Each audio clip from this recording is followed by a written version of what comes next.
श्री शिवाय नमस्तुभ्यम। हरे कृष्ण। आप सभी का दिन शुभ हो। फाल्गुन मास के शुक्ल पक्ष की त्रयोदशी तिथि और सही समय को लेकर इस बार शिव भक्तों में असमंजस की स्थिति बनी हुई है।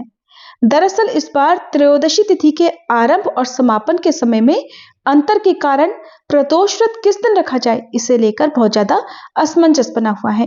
तो चलिए आज की इस वीडियो में हम आपको प्रदोष व्रत की सही तिथि, प्रदोष काल और ग्रह नक्षत्रों के शुभ संयोग के बारे में बताने जा रहे हैं। वीडियो बहुत महत्वपूर्ण है, पूरा जरूर देखिएगा। जानकारी पसंद आए तो वीडियो को लाइक करके कमेंट बॉक्स में हर हर महादेव लिखना मत भूलिएगा। इस बार शुक्ल पक्ष की त्रयोदशी तिथि 28 फरवरी दिन शनिवार को रात 8:44 से शुरू हो रही है और त्रयोदशी तिथि का समापन होगा 1 मार्च रविवार की शाम 7:09 पर। और इस बार 1 मार्च रविवार को रवि प्रदोष व्रत रखा जाएगा। ध्यान रखिएगा, प्रदोष व्रत केवल और केवल रविवार को है, शनिवार के दिन प्रदोष व्रत नहीं है, क्योंकि प्रदोष व्रत उस तिथि में रखना चाहिए जिस तिथि में प्रदोष काल का समय भी प्राप्त हो रहा हो। और प्रदोष काल सूर्यास्त से 45 मिनट पहले और 45 मिनट बाद का समय होता है, यानी कि प्रदोष काल के समय त्रयोदशी तिथि विद्यमान होनी चाहिए, जो कि हमें सिर्फ रविवार को प्राप्त हो रही है। और रविवार के दिन ब्रह्म मुहूर्त सुबह 5:15 से 6:03 रहेगा। सूर्योदय होगा सुबह 6:52 पर, सूर्यास्त होगा शाम 6:26 पर। प्रातःकाल पूजा मुहूर्त रहेगा सुबह 5:32 से 6:46 तक। तो सुबह की पूजा आप इस समय कर सकते हैं। और इस दिन सबसे शुभ संयोग बन रहा है रवि पुष्य योग का, जो कि सुबह 8:34 तक रहेगा। वहीं शिववास नंदी पर रहेगा, जो कि शाम 7:09 तक रहेगा। और राहु काल शाम 4:30 से 6 बजे तक रहेगा। तो आज के दिन दो बहुत ही दुर्लभ और शुभ संयोग बन रहे हैं, रवि पुष्य योग और शिववास योग। तो रवि पुष्य योग को सुख, समृद्धि और सौभाग्य के लिए बहुत उत्तम माना जाता है। ध्यान रखिएगा, रवि पुष्य योग में उधार लेने या उधार देने से बचें, किसी का अपमान या कड़वे वचन ना बोले। और अगर सामर्थ्य हो तो आज रवि पुष्य योग में सोना, चांदी, रत्न, वाहन या नई प्रॉपर्टी खरीदना शुभ रहता है। रवि पुष्य योग बीतने से पहले पहले आपको ये काम करना चाहिए, जो आप अपनी सामर्थ्य के अनुसार कर सकते हैं।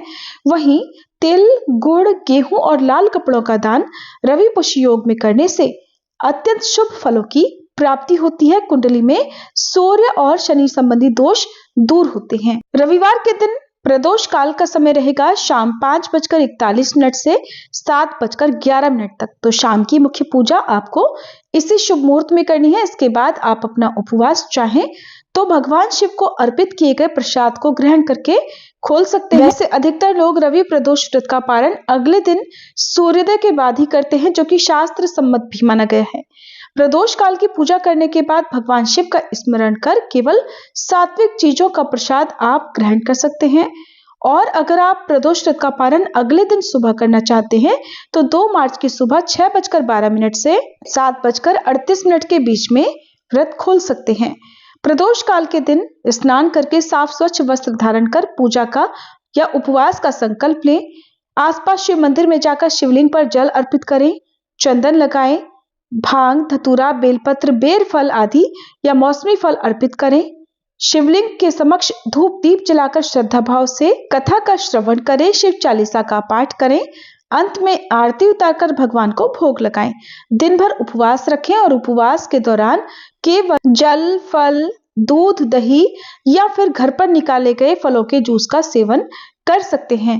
और रवि प्रदोष व्रत के दिन सूर्य देवता की पूजा करना, सूर्य गायत्री मंत्र का जाप करना या सूर्य देव से संबंधित वस्तुओं का जैसे तिल, गुड़, लाल वस्त्र या तांबे की चीजों का दान करना, तांबे से बनी वस्तुओं का, बर्तनों का दान करना शुभ माना जाता है। आज के दिन भोग में आप भगवान शिव को रोटी और घी मिलाकर, उसमें गुड़ मिलाकर चूरमा बनाकर उसका भोग भगवान को अर्पित कर सकते हैं। और जिसका एक हिस्सा गौ माता या नंदी बैल के लिए निकालकर किसी बैल को खिलाकर उसके बाद आपको व्रत खोलना चाहिए। ये थी आज की वीडियो। जानकारी अच्छी लगी हो तो वीडियो को लाइक जरूर कीजिएगा।